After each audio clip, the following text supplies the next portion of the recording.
আপনারা কি জানেন অভিমন্যুর হত্যা কোথায় হয়েছিল?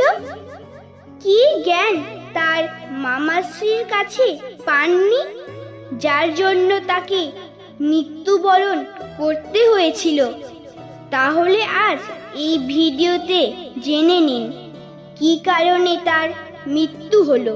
কুরুক্ষেত্রের যুদ্ধের 13তম দিনে অর্জুনের 16 বছরের পুত্র অভিমন্যুকে নৃশংসভাবে হত্যা করা হয়েছিল। এই দিন দ্রোণাচার্য চক্রভিউ তৈরি করেন। চক্রভিউ হলো ঠিক সাপের মতো পেঁচানো এক ধরনের সৈন্য বিনাশ।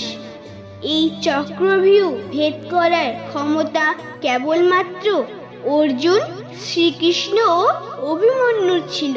তবে